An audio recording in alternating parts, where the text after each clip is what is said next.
ओम गणपते नमो नमः। श्रीमद् वाल्मीकि रामायण किष्किंधा कांड 97वां सर्ग।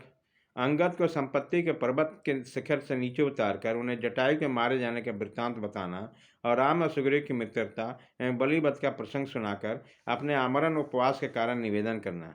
शोक के कारण संपत्ति का सवर विकृत हो गया। उसकी कही हुई बातें सुनकर वानर पति ने उस पर विश्वास नहीं किया, इसलिए वह उनके कर्म से शंकित थे।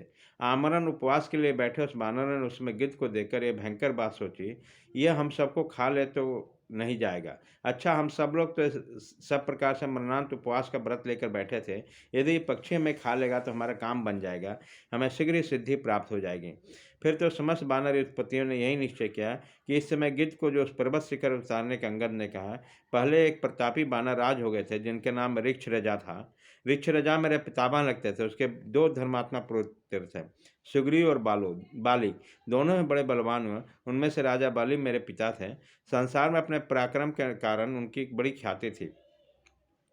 आज से कुछ बरस पहले इस वाकुब वंश के महारथी वीर दशरथ कुमार श्री रामचंद्र जी, जो संपूर्ण जगत के राजा हैं, पिता की आज्ञा के पालन में तत्पर हो गए। धर्म मार्ग का आश्रय लेकर दंडकारण्य में आए। उनके साथ उनके छोटे भाई लक्ष्मण तथा उनकी धर्म पत्नी विदेह कुमारी सीता भी थी। जनस्थान में आने से पहले पत्नी सीता को रावण ने बलपूर्वक हर लिया। उसी समय गिरिदास जटायु, जो उनके पिता के मित्र थे, देखा आकाश मार्ग से विदेह कुमारी को लिए जा रहा है। देखते देखते वो रावण पर टूट पड़े और रथ को नष्ट भ्रष्ट करके उन्होंने मिथिलेश कुमारी को सुरक्षित रूप से भूमि पर खड़ा कर दिया। किंतु वे वृद्ध तो थे ही, युद्ध करते करते थक गए और अंतोगत्वा रण क्षेत्र में रावण के हाथ में मारा गया। इस प्रकार महाबली रावण के साथ जटायु का वध हुआ। स्वयं श्री रामचंद्र जी उसका दाह संस्कार किया और वह उत्तम गति साकेत धाम को प्राप्त हुए। तदंतर श्री रघुनाथ जी मेरे चाचा महात्मा सुग्रीव से मित्रता की।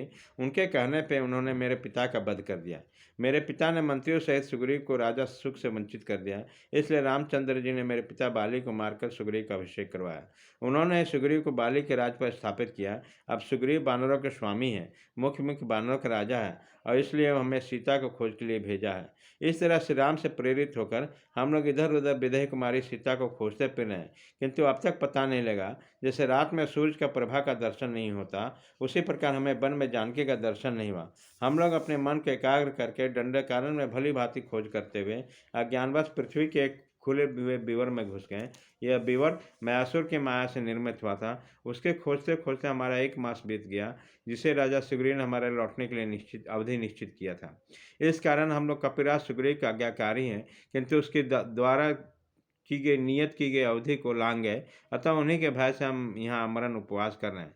कुकुश कुलभूषण श्री राम लक्ष्मण और सुग्रीव तीनों हम पर कुपित होंगे। उस दशा में हमें लौट जाने के बाद भी हम सबके प्राण नहीं बच सकते हैं। इस प्रकार श्री वाल्मीकि निर्मित आर्ष रामायण आदि काम किष्किंधा कांड में 97वां सर्ग पूरा हुआ।